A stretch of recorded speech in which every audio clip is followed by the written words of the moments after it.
Ola a todos e a todas, un saúdo a todos os celtistas e a todas as celtistas ao longo do mundo. Son Antón García Fernández, falovos como de costumbre dende o estado de Tennessee, pero hoxe estou na miña oficina na universidade, na pequena cidade de Martin, aquí no estado de Tennessee, para presentar un novo episodio do podcast El Bar Celeste. En este Bar Celeste imos ter un invitado de excepción que xa levaba tempo sen pasar polos micros do Bar Celeste. De feito, penso que é a primeira vez nesta quinta tempada do programa.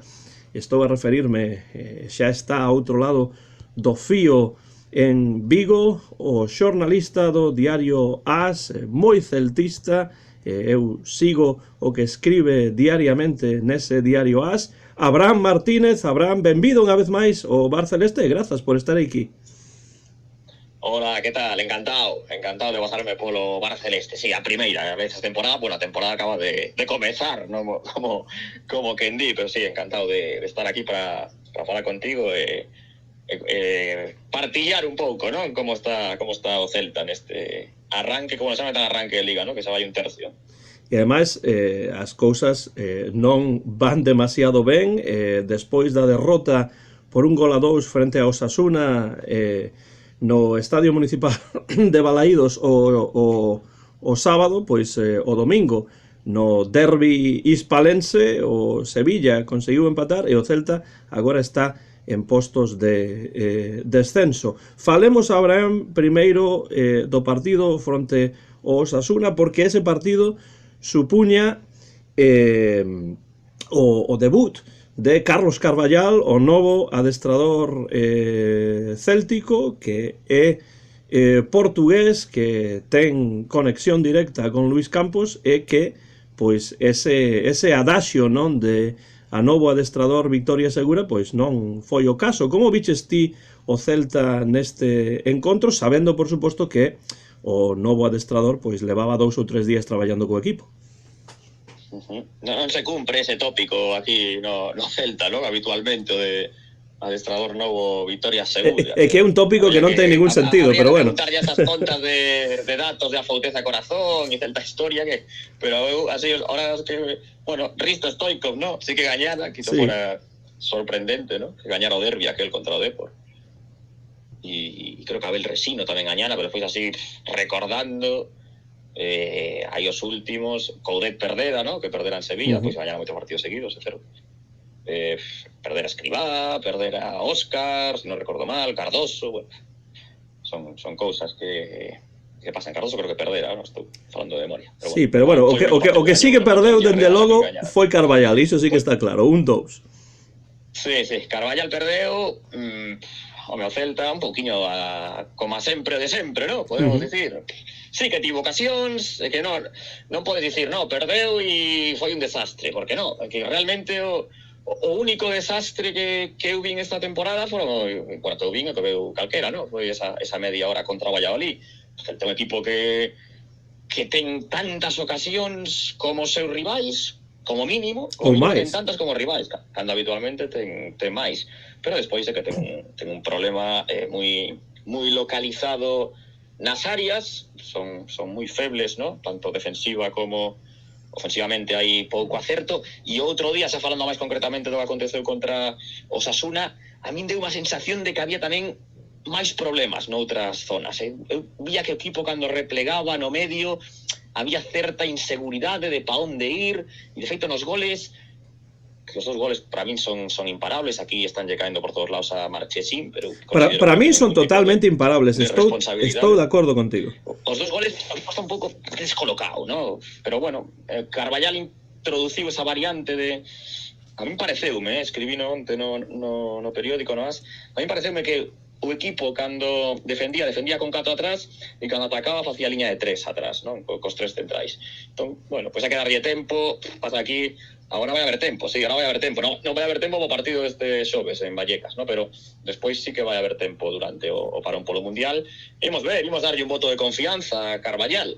Se queres, agora, Antón, falamos do que foi a destitución de Coudet, ¿no? Sí, eu creo que hai que falar da destitución de Coudet primeiro, porque, bueno, o primeiro do que creo que hai que falar se ti, Abraham, comprendes a destitución de Coudet ou se pensas que Coudet debería ter algúns partidos máis. Como se comprende ou como se pode explicar máis aló dos resultados que non estaban a acompañar evidentemente esa destitución de Eduardo Coudet, e despois falemos tamén das formas, porque iso tamén é moi importante. Sí. Para empezar, eu nunca comparto cando un adestrador se lle bota a estas alturas da temporada, salvo que sexa un desastre, ¿no? Si é un desastre, pois sí, es que tomar unha medida rápida, pero que eu sempre lle daría aos adestradores polo menos a primeira volta, ¿no? Que se mira todos os rivais e a partir de aí pois sí que pode sacar conclusións, pero esas primeiras de cambio botalos non acabo de entender. Que pasou na destitución de Coudet e que non sabemos? Pues bueno, como todo no Celta só sabe Carlos Mouriño, que é o propietario, o resto é especular por especular, pero a nós no diario AS, digamos, ainda que Coudet sabes que dicía iso de que nos inventábamos as cousas, non? Sobre el, a nós desde abril, cando nos montou aquel tremendo lío nunha rolda de prensa, as informacións que non chegaban dentro do club era que a relación estaba podrida. A relación estaba podrida, Coudet xa estaba moi mosqueado despois do mercado de inverno pasado, co tema de Orbelín, só hai que ver como tratou o mexicano, case faltándolle o respeto. Acabou de mosquearse por completo coa chegada de Luis Campos, aí el mesmo, bueno, tampouco tiña que confirmar, pero el mesmo así o dixo, non? Arrebataronlle o poder das fichaxes e a cousa estaba xa para romper antes de acabar a temporada pasada.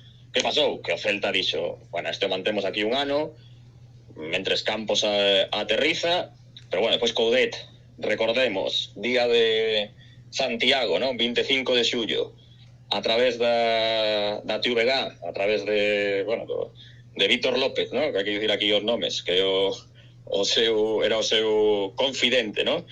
Lanza órdago de que se vai, así, porque non lle chegan as fichaxes.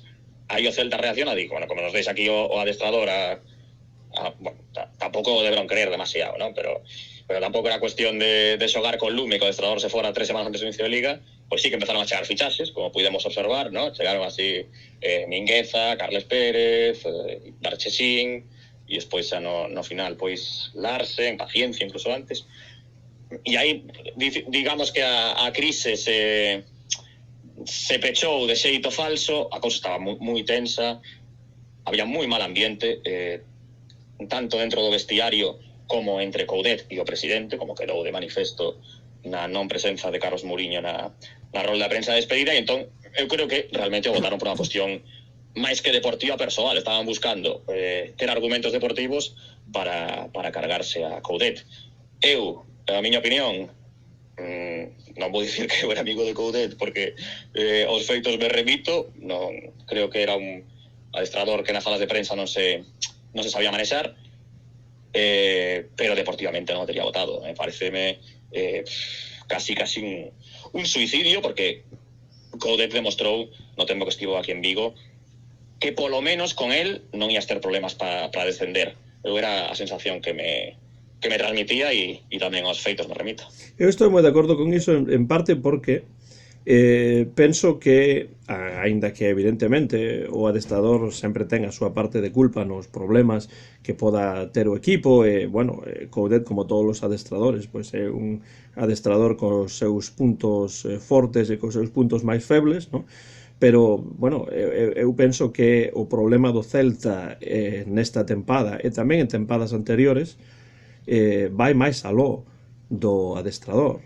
Penso que a planificación deportiva en xeral leva sendo bastante tempo deficiente e, por tanto, pois as cousas están como están, en parte, por suposto, debido ao corpo técnico, pero tamén debido a cuestións que non teñen que ver directamente co adestrador, que non se trata de ser duns ou ser doutros, trátase de analizar, eu penso, pues toda a situación tal e como se presenta ante nós, e sobre todo, como ti dicías antes, coas informacións que podamos ter, porque evidentemente non temos nin teremos todas as informacións. Pero unha cousa que me preocupa, Abraham, é que eu vexo que o Celta comeza moitas tempadas con adestradores nos que claramente non cree, como que non hai realmente un proxecto deportivo arredor deses adestradores. Ti ves algo dese estilo ou non? Porque vexo que nas últimas tempadas leva pasando en varias ocasións isto. Sí, sí, a realidade así o amosa, non? Isto pasou con Mohamed en tempo récord, non? Perderon a confianza prácticamente os 2 meses de estar aquí, e despois Escribá quedouse porque tiña salvado o equipo, pero non crían nel, de feito non lle fixeron nin o máis mínimo caso a hora de fichar. Con Óscar igual, con Óscar xa por a situación de pandemia, ¿no? Que a Liga acabou moi tarde e tal, pero xa, na novena xornada xa o votaron, e con Coudet, pois sí que crían nel deportivamente, pero que a situación persoal estaba cada vez máis mal, ¿no? E así acabou o conto a 1 de novembro, ¿no? Curiosamente, que foi o día de Todos os Santos, víspera de difuntos. Pero sí, no, que proxecto deportivo en equipos de España eu non acabo de ver moitos. Xa me dirás que é o proxecto deportivo Barcelona, por exemplo, ¿no? Que dá bandazos tamén cada 2x3, ou incluso do Madrid, ahora que sí que atopou a estabilidade con Ancelotti, pero empezou aí a cambiar unha vez que se foi Zidane, Lopetegui, que si Solari, non sei, non... Proxectos deportivos aquí estables ahora mesmo en España, eu creo que hai o da Real Sociedad, Osasuna e poucos máis, porque acabamos de ver o que pasou no Villarreal, ¿no? Colleu o entrenador e arrancou así sin avisar. E entón o Celta non é unha excepción. O Celta sí que se lle encha a boca, non? Falando, eu creo que a todos os clubes se pasa o mesmo, falando de proxecto deportivo, sí que ten claro un pouco o da canteira, pero o proxecto deportivo aquí non existe. Aquí as decisións que toma o presidente, tal e como se levante ou tal como ande esa semana, pois é o que marca un pouco a dirección que segue o club. Pero normal, ao final é unha entidade dirixida de xeito presidencialista, e entón pois é todo ao criterio dunha persoa.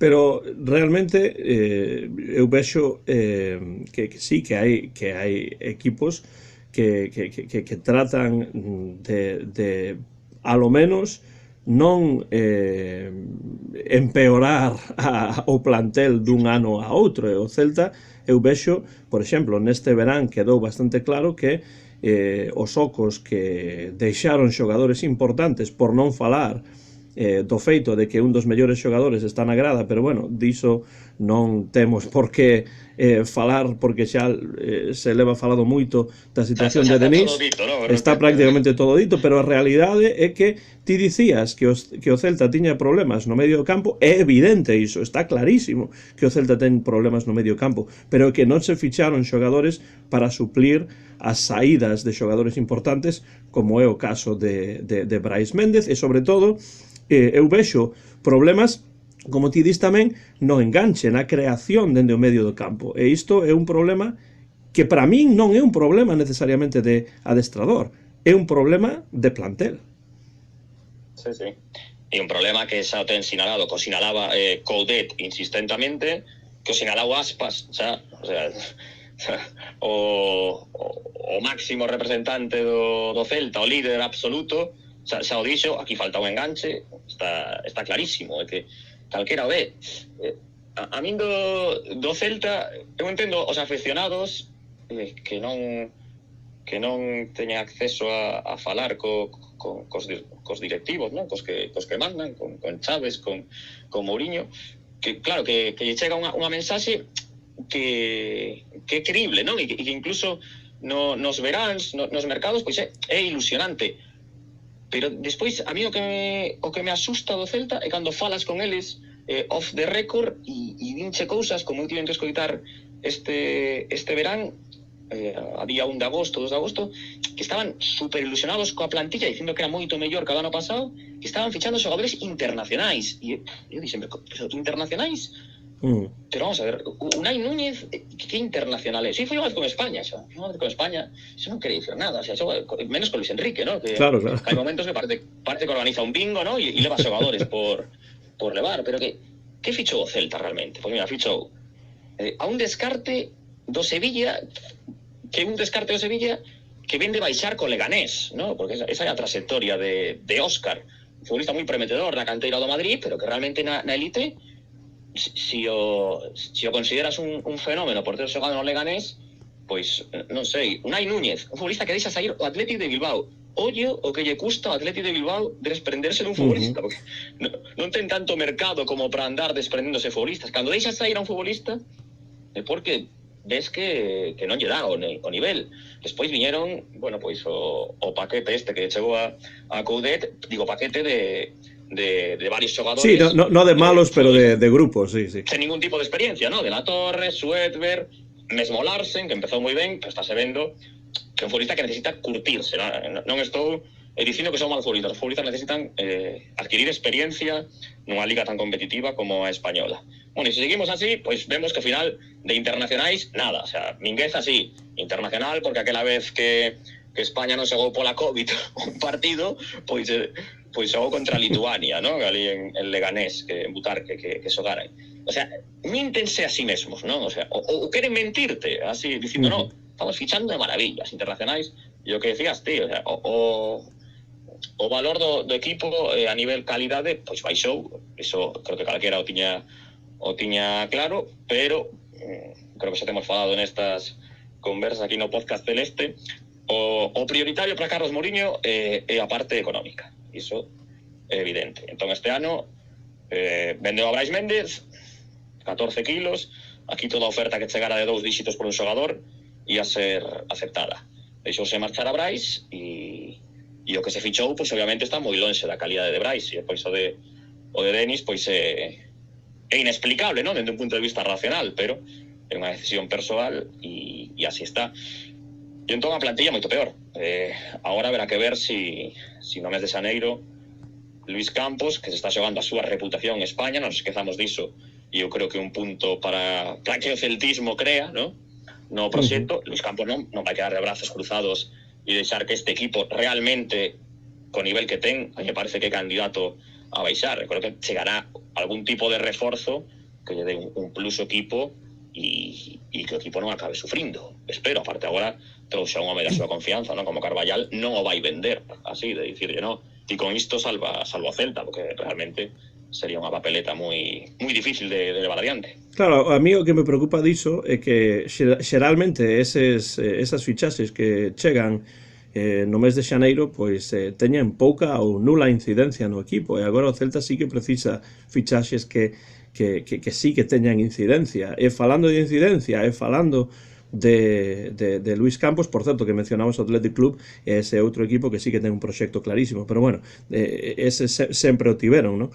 Pero sí. O que a mí me preocupa tamén de Luis Campos é que realmente o Celta está agora entregado nas mans deste Luis Campos, non? Que non hai dúbida que é unha persoa que ten moito prestixio, sobre todo fora de España, e que, como ti dis, pois, está a xogarse de algún xeito a súa reputación en España a través do Celta, pero eu sigo sin saber realmente cal é o impacto, cal é o papel de Luis Campos no Celta, máis aló de que é un consultor externo que está aí, que traballa para outros equipos e tamén para o Celta, outros equipos, por certo, máis importantes do que sería o Celta.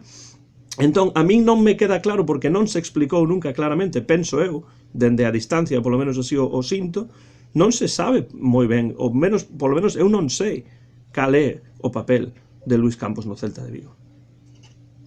Bueno, as dúbidas despexáronse, ¿no? A pasada semana. Información de Rafa Valero en Marca, Luis Campos estivo aquí o luns, e o martes votaron a Coudet. Eu creo que aí pois está todo bastante claro, ¿no? Do peso que ten Luis Campos. Sí, o peso sí, pero cal é realmente o papel que este home ten e como pode incidir iso no deportivo? O papel de Campos chega ata onde quere Carlos Mourinho. Aquí que manda é Carlos Mourinho, é o presidente do club, é o propietario, e ele é o que manda. E nestes momentos, a segunda persoa en importancia é Luis Campos. Isto ao final parece que estamos falando aquí de Juego de Tronos, ¿no?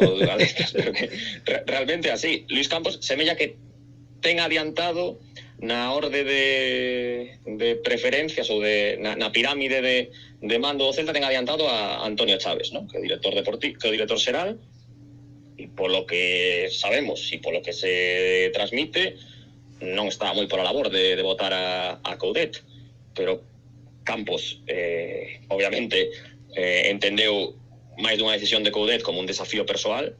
O trato que lle estaba dando a Svedberg era así, con De la Torre casi 3/4 do mesmo, e que de vez en cando metía, pero vamos, Svedberg non contaba nin nos partidos de adestramento prácticamente. E entón Luis Campos dixo, no, a este así que poida, a este o largamos de aquí e eu podo manexar un pouco mellor. Iso tampouco tiña moito sentido, non? Que realmente o director deportivo fixera unhas cousas que o adestrador se dedicaba a boicotear, non? Iso tamén hai que... Pero non se podría pensar tamén, seguindo esa mesma lógica, que o director deportivo ou a directiva tamén de algún xeito estaba a boicotear o entrenador, non? Tamén, iso sí. Porque penso que esas dúas caras sí que están aí. Isto xa no mes de abril, isto tiña que ter quedado solucionado. Isto non podía ser que por un lado fora o entrenador e por outro lado o director deportivo. E ainda por riba se dedicaran entre bastidores a poñer sacarlo, non? Iso, ao final a situación estaba... Creo que dixo Coudet, non? Na roda de prensa, teño que dicir que ese día non... Bueno, que non a escoitei íntegramente, pero creo que dixo, non? Que era a crónica da morte anunciada. Que... Era así, o sea, non hai moito máis que dicir. Por iso a pregunta, que peso ten Campos ou cal é o papel de Campos? Pois agora mesmo mandar ata onde non quere chegar Mourinho. Onde quere chegar Mourinho, manda Mourinho e punto, e se acabou. Aí non hai máis, pero creo que nestes momentos Campos ten un peso moi importante e a súa primeira experiencia así dando a cara, non? No mercado español, e por iso quero pensar de que non vai a ser aquí un kamikaze e que a permanencia do Celta dependa de estas inversións de futuro que el recomendou, ¿no? De la Torre, de Svedberg, de Larsen. Así que esperemos que o mercado de xaneiro non se vou dicir que traia a un peso pesado do PSG para aquí, ¿no? Tampouco vamos a dicir tonterías, pero sí a un par de futbolistas que lle den empate ao equipo, ¿no? Creo que o equipo, como te decías, claramente necesita no medio campo un futbolista. Iso todo o mundo sabe. E eu creo que tamén o equipo necesita un central. O sea, a mí a este equipo lle falta un central de garantías e despois saber o que xogas, ¿no? Que iso tamén vai ser importante. Claro, ademais, ti falabas de la Torre, falabas de Svedberg, ¿no? Que, bueno, Svedberg xa participou en uns 40 minutos máis ou menos no partido fronte a Osasuna, pero eses nomes dos que estás a falar penso que describen ou exemplifican moi ben cal é a filosofía de clube do Celta, non? Traer xogadores novos, se pode ser por poucos cartos, aunque no caso de Svedberg non é o caso, porque Svedberg sí que custou bastantes cartos, non? E despois ver se esses xogadores se poden revalorizar ou non. Se Larsen funciona, pois colocalo en algún sitio por un par de díxitos de millóns e cousas así, non? A min iso preocúpame sobre todo porque o que pode ocorrer é o que está ocorrendo esta tempada, que como equipo está en peor situación que en anos anteriores en canto a calidade da plantilla, e porque ademais hai xogadores pois que non están afeitos á liga, porque evidentemente é posible que Svedberg non xogase con Coudet porque houvese algunha razón para iso, porque non estivese aínda preparado para iso. Pois a min o que me preocupa do futuro non é necesariamente quen se sente no banquiño, senón con que efectivos vai contar para poder arranxar esta situación. Sí, o modelo claro, non? Eu creo que un modelo que Mourinho sempre desexou, non? Ese de fichar novos talentos para despois pois facer caixa con eles, non? Porque ele ademais defende que ese é o modo no que o Celta pode crecer, e entón este verán, vendo que a situación deportiva estaba bastante estable, non? Nas dúas últimas temporadas o Celta non tivo ningún tipo de apreturas aí finais clasificatorias. quixeron dar un paso máis, non? Quixeron ser máis ambiciosos nesa estrategia ou casi convertirse nun radicais desa estrategia, non? Que ao final eles o que queren facer un método Sevilla, ¿no? O de fichar xogadores baratos e vendelos por moitos cartos. O que pasa que tamén, mira o Sevilla, ¿no? Que está pasando este ano, que ao final dependes moito de que ese mercado se saia ben e sí, o que dicías ti, o que este no banco é casi secundario, porque o modelo é o que é, o sea, é apostar por novos talentos e todo conleva un risco, claro, tamén podes pensar, claro, que si apostas por vacas sagradas, aquí tampouco ninguén te asegura que o equipo vaya a quedar, pero danos a sensación a todos, ¿no?, os que seguimos un pouco o fútbol, de que hai que ter certo equilibrio, pero que o Celta, si repasamos a nómina de fichaxes este ano, que non trae a ningún futbolista consolidado, máis alá do porteiro, ¿no?, de Marchesín. E podes decir, claro, joder, mira, o Marchesín é que non está funcionando, o sea, pero por que non funciona Marchesín? Porque é que son imparables os disparos que recibe. Outro día, volvo a incidir, ¿no?, a insistir, que se critique polo partido contra Osasuna, os 2 tiros son que non nin Courtois, ¿no?, os conseguiría sacar. Eu comprendo que se critique o porteiro cando cada 3 tiros entran 2 goles, pero tamén hai que ver como son eses tiros, en que situacións, como ti dis, eu penso que no partido fronte ao Osasuna, pois a culpa dos goles é máis de Galán por non molestar, por non estar enriba do xogador, ¿no?, do Chimi Ávila, que do porteiro, pero é certo que, bueno, pois como todos os porteiros, Marchesín vai cometer erros de colocación, por exemplo, en algúns casos. O peor de todo non é se Marchesín para ou non para, o peor eu penso que é o que psicolóxicamente afecta o Celta saber que permite goles con tanta facilidade, non? E a él mesmo, ¿no? A él mesmo está...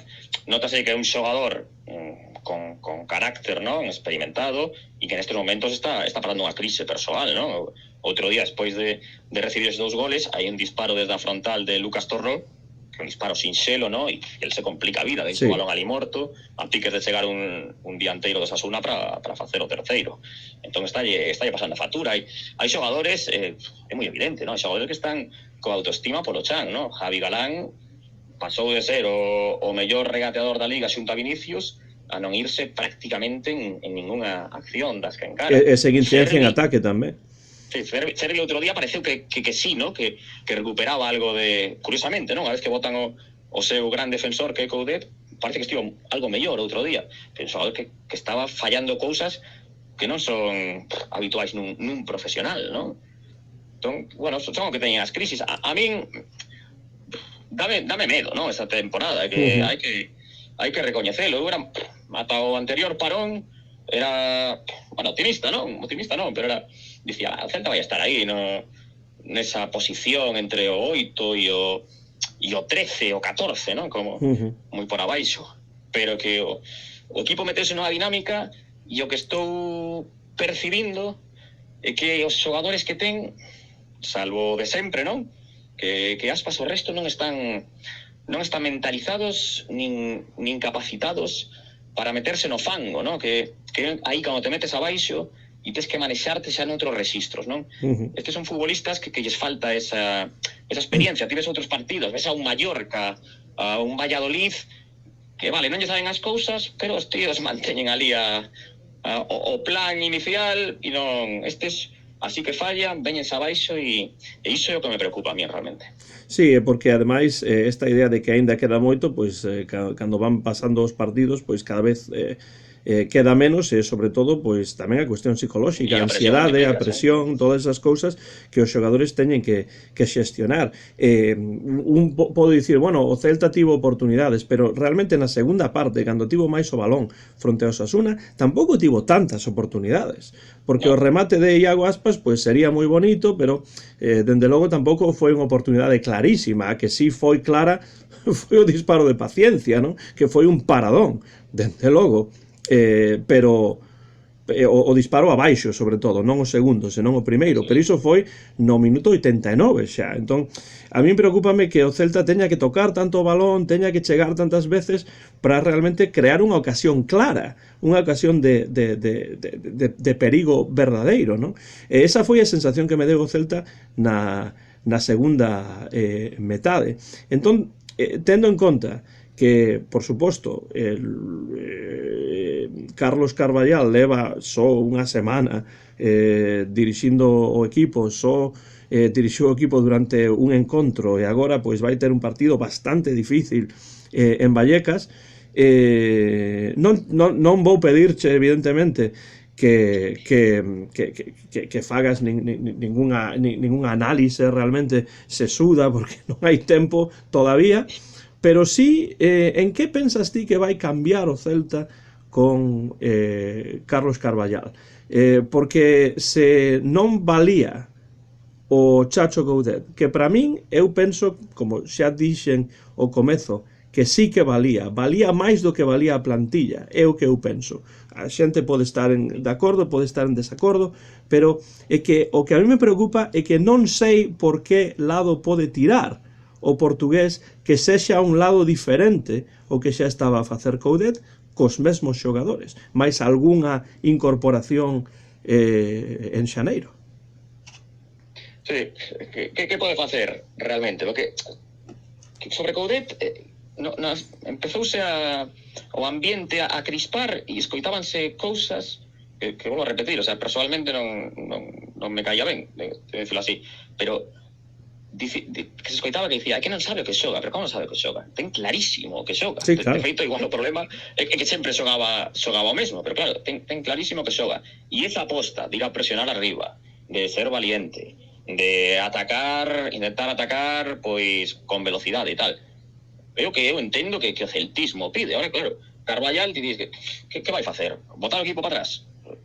Se o bota para atrás, a xente vai dicir, este é unha marreta, non sei que. Carballal ten o handicap aquí de que o persegue a sombra de Cardoso, sabes? Desde o minuto 1, aquí se empezou a escoitar este Cardoso 2.0, claro. Igual que aquel, o Cardoso fora un desastre absoluto. Nin nos tempos de segunda recordo un entrenador tan malo como Cardoso. E entón, outro día que falaba Carballal o remate do partido, que é o que quere que o equipo non perda tanto a posición, é dicir, que non vaya a presionar tan alto, o que decía que os xogadores, que os centrocampistas, non, que perdían o sitio, aí é cando os rivais aproveitan. Pois intentará tocar algo así táctico, e despois a súa gran baza vai ser repartir máis minutos, creo eu, entre o cadro de xogadores, pero que aí o que ti dis, claro, eses xogadores non sabemos, están moi capacitados. E polo visto, durante estes 2 anos, o valor de Coudet era superior a dos xogadores, excepto a Iago Aspas, que está por riba de todo, como demostra semanalmente. Pero me parece a min que si teño que elixir entre Suetber, De la Torre e Larsen e Coudet, quédome con Coudet, o sea, non teño ninguna dúbida. Sí, eu estou moi de acordo con iso, e iso creo que é algo do que non se está a falar dabondo, porque xa o dicía eu no comentario de hai uns días que para min o problema non está só no banquiño, e sobre todo non está no banquiño, porque para min é máis un problema de filosofía de clube que un problema de tal ou cal adestrador.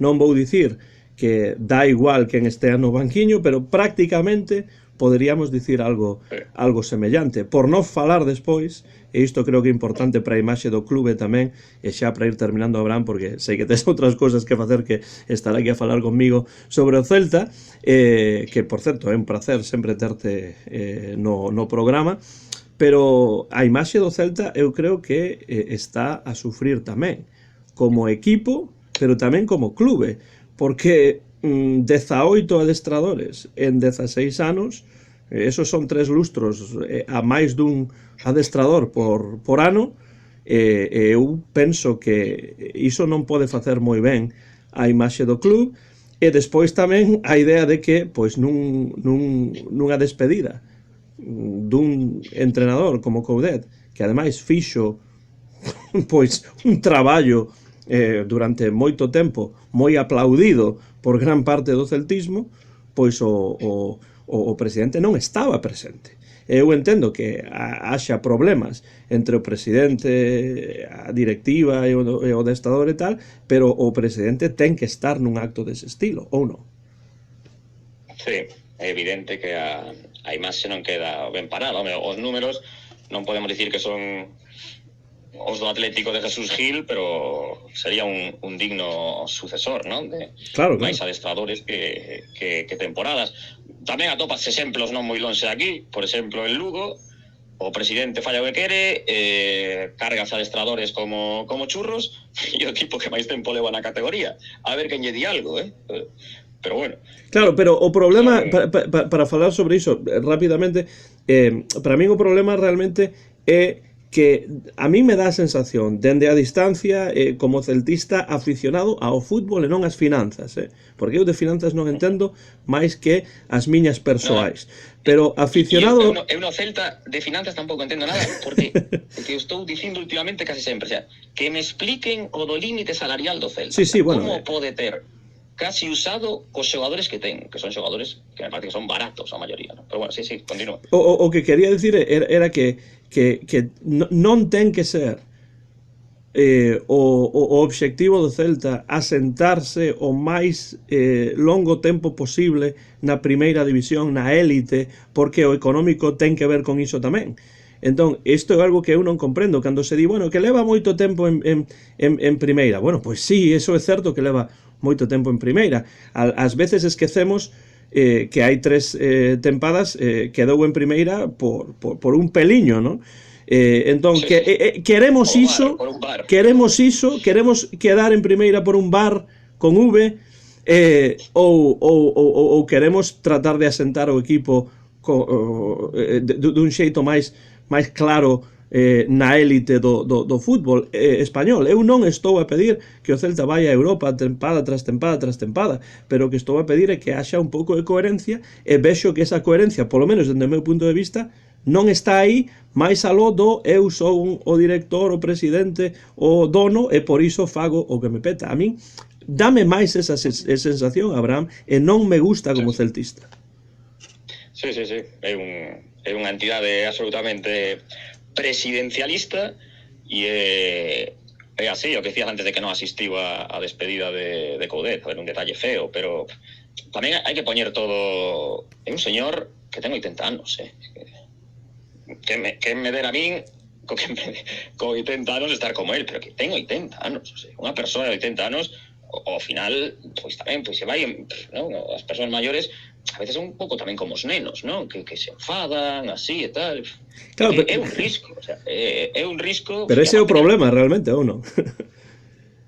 Ter alguén que dese xeito dirixa un clube que máis aló do económico ten que ver cos desexos e coas esperanzas deportivas de miles de persoas na cidade e fora dela.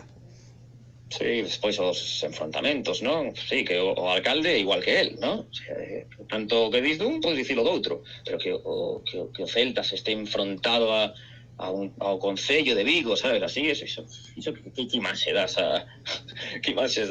por aí. Ao final volvemos ao de sempre, non? Que creo que digo en cada charla e en cada vez que participo nunha tertulia sobre o Celta.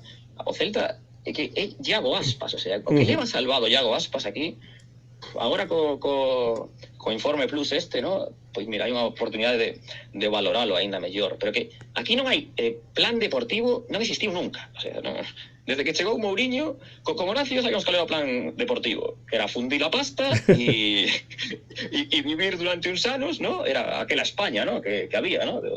Do pelotazo e venga, e alegría. Despois xa saberán outros. Sí, e dos cartos das televisións, claro. Non houve un plan. Por moito que digan, o único plan foi encomendarse a Aspas, e Aspas te salvou de baixar a segunda B, te subiu a primeira, te salvou de baixar a segunda 3 veces.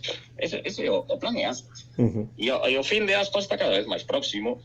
E agora xa o ves nos partidos, que segue sendo mellor, pero claro, xa non lle dá para 90 minutos a tope, xa ten que ir regulando os esforzos. E cada mes que pase, Aspas, pois vai a estar un pouco peor, e o Celta vai a estar máis próximo ao desastre puntual, que será un descenso a segunda, que vamos, salvo que aparece aquí un sucesor de Aspa, non sei saído de onde, pois é cuestión de tempo, o sea, de que suceda, ou polo menos, igual son un pouco pesimista, pero manexo ese escenario. Eu estou moi de acordo con iso, tamén estou de acordo co que escribías outro día no Asti mesmo, de que queda claro no partido fronte ao Osasuna que Iago Aspas realmente o Celta e Iago Aspas e 10 máis. Eses 10 poden cambiar ou non cambiar, por suposto que cambian dunha tempada a outra, pero Iago Aspas realmente é o Celta con 10 máis. Ás veces do que ti escribes, como sempre, pois eu estou de acordo con unhas cousas e con outras non, pero con esa, dende logo sí que o estou. Leva moitas tempadas sendo así. Sí, leva dende o ano que foi cando irrumpiu máis alá do ano que o salvou, despois cando a temporada que era o ascenso con Paco Herrera, desde aquela o Celta e Aspas e os rivais confesancho, ¿no? Cando veñan aquí a preparar o partido, ¿no? Que hai xente de corpos técnicos que estiveron en relación co Celta, tal, te di, non é o partido máis fácil de preparar toda a temporada, o único que tens que estar pendiente é tapar Aspas, que é dificilísimo facelo, porque sabemos que ao final todos van de moi listos de que eso hai que facer iso, pero sí, a maioría non o consigue. Pero o problema é como facer iso, claro, esa é a cuestión. Tamén a Messi tamén todo o mundo quere, no, só hai que parar a Messi, sí, pero ao final Messi sempre facía a mesma, ¿no? E agora, Abraham, xa a derradeira, chega un partido, eu penso que importante pola situación na que está o Celta, pola situación anímica tamén na que está, non solamente o posto 18 na clasificación, que sí é postos de descenso, pero como dicíamos, aínda queda tempo, pero a situación anímica é importante. Segundo partido de Carlos Carballal, e o escenario vai ser complicado, porque sacar puntos, bueno, pode ser, pero gañar en Vallecas é bastante difícil. O Madrid xogará hoxe, cando estamos a gravar este programa, fronte o Rayo, e o Rayo non é un equipo doado nin sequera para o Madrid, e en Vallecas aínda menos. Como ves ese partido? Que claves pensas que vai haber nese partido? Sei que ti vas estar de viaxe, pero pregunto xo igual. Bueno, dos escenarios máis difíciles que hai na Liga, ¿no? Outro día escoitaba na COPE a Oli, ¿no? A que xogou no Betis e no Cádiz, e o definía perfectamente, ¿no? Porque era partido entre o Rayo e o Cádiz, que o Rayo gañou 5-1. E dicía el, en Vallecas, históricamente, hai un momento que o Rayo ten ali 10-15 minutos por partido que se transforma, se multiplican os xogadores, parece que xoga con 22 en vez de con 11, ten uns momentos explosivos que o Celta nos últimos anos non foi capaz de soportalos. O ano pasado sacou un 0-0 ali colgado do Longueiro ante todo o partido, pero ven de sufrir grandes varapaos ali, incluso en situacións nas que o Rayo ya de último estaba así medio desahuciado, Celta e ali fracasaba. A mí é moi complicado. E a man de Carballal, obviamente, se non se puido ver outro día, tampouco se vai poder ver os xoves, porque prácticamente non van pasar horas, non lle podemos botar nin para ben nin para mal a responsabilidade. Eu encontro dificilísimo, pero claro, sería importantísimo sumar, gañar, ¿no? Sería importantísimo gañar, porque despois vai ser mes e medio, que se gañas, bueno, vais a ver a cousa con maior optimismo, pero se perdes, ollo mes e medio ese, que sí, que está o Mundial, pero o Mundial ya tarda en empezar, e pode ser de guerra civil aquí, así que final, podemos dicir que na xornada 14 hai final en Vallecas por Celta. Parece unha exageración, pero non é tanto realmente, tendo en conta a situación e o contexto. Pensas que vai ser bo ese parón para o Celta con independencia do resultado ou non tanto? Non sei, eu teño dúbidas de que vai ser bo para poder traballar por ese lado, sí, polo aspecto táctico, sí, pero polo aspecto mental eu remito as palabras dos xogadores, non? Cando perden un partido sempre din, estou desexando que chegue xa o seguinte. Pois, se a veces se lle fan longas semanas, imagínate un mes e medio, non? Pode facerse eterno, e aquí o que pode empezar a circular de nomes, con Luis Campos polo medio, de que van chegar de que se vai ir outro, que se vai volver Orbelín e Rubén Blanco, como xa escoitei por aí, bueno, creo que nin de broma, que volva ningún, entón vai haber moita especulación, e como é unha experiencia que nunca se viviu, pois tampouco podemos, a verdad, facer moitos pronósticos, non? Pensas que Iago Aspas irá coa selección española a Qatar ou non? Eu digo que non. Non, eu digo que non, tampouco. Ollo que igual igual hai unha presenza célebre. O se nos chegou por aí, se comentando en Madrid, ¿no? Que igual vai Sergio Ramos, que me parece sorprendente, pero Aspas Bueno, no. eso Aspas sería... no vai. Bueno, con Luis Enrique nunca podes poñer a Manu Lume, igual se levanta mañá e mete a Aspas e a Gabri Veiga, ¿no? Sí. Que tamén está na prelista, pero a saber. En Vallecas, atréveste a dar unha porra para rematar xa, porque xa sabes que cando rematamos o programa sempre facemos unha porra e o invitado sempre é o primeiro en dar un resultado. Que pensas que vai ocorrer? Cal pensas que vai ser o resultado do Rayo Vallecano Real Club Celta de Vigo? Bueno, creo que o Celta beneficia, ¿no? Que o Rayo xogue ahora xogue luns e o partido sexa xoves. O partido contra o Madrid físicamente vai ser dar un bo tute. A ver, vou dicilo co corazón, vou dicir un 2-3. 2-3, pois moitos goles. Dende logo, ao Celta sempre lle marcan moitos, non? Un euro te dicía 3-1, pero vamos a estar aí polo 2-3, ¿no? O problema é que o Celta lle marcan moitos goles con coiso que contar, ¿no? E o Celta non marca moitos, entón o 2-3 vai un pouco en contra da tendencia, pero bueno, as tendencias están para racharse, evidentemente. Eu penso que o resultado vai ser 2-1 para o Rayo, e iso non me gusta nada porque afunde aínda máis o Celta. A victoria é moi importante e a derrota, pois, como ti dis, despois con esas 4 semanas, máis ou menos un mes de parón ou máis, pois psicolóxicamente pode ser un problema grave. Sí. Clasificatoriamente non, porque vencimos o 13º que o Getafe está a 3 puntos o Celta, non hai moito problema. No, pero sobre todo por dinámica, claro. Digo, o que se pode palpar aquí durante mes e medio, eu prefiro que pensar que van a gañar en Vallecas e que a se vai a estabilizar. Abraham Martínez, sempre un placer terte aquí no Bar Celeste. Moitas gracias pola túa disponibilidade que sempre tes, por falar connosco e con toda a audiencia aquí en iVox e en YouTube do Bar Celeste. Eu quero, ademais de darte as grazas, pois animar a todo o mundo a que lea os teus artigos, a que te siga en redes sociais e, por suposto, a que te lea, sobre todo, no Diario As diariamente. Sei que vas ter unha viaxe, así que boa viaxe, seguimos en contacto, e nada, sempre estarás convidado a estar aquí no Bar Celeste cando teñas tempo e teñas ganas. Nada, pois moitas grazas a ti, agradecerte como sempre a invitación, animarte a que sigas aí con este tipo de produtos, non? Multimedia, que está moi ben, que eu creo que aparte cada vez hai máis, non? Podcast sí, cando empezamos hai 5 anos prácticamente non había, pero agora hai moitos máis. Bueno, eu tamén os escoito porque sempre quero apoiar a todos aqueles podcasts que saian, que falen sobre o único equipo que a min realmente me interesa, que é o Celta de Vigo, así que por iso douchas gracias.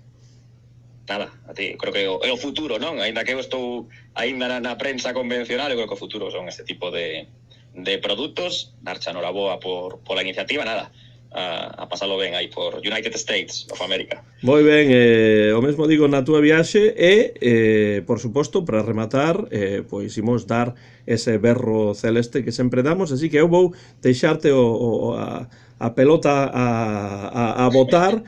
Eu digo como sempre o de sempre e ti berras o ala Celta. Preparado? Vamos aí. Como sempre o de sempre. Ala Celta. Non fago tan ben como David Lorenzo, speaker, pero bueno. Pero non estivo nada mal tampouco. Ata a vindeira semana e ata sempre, Abraham.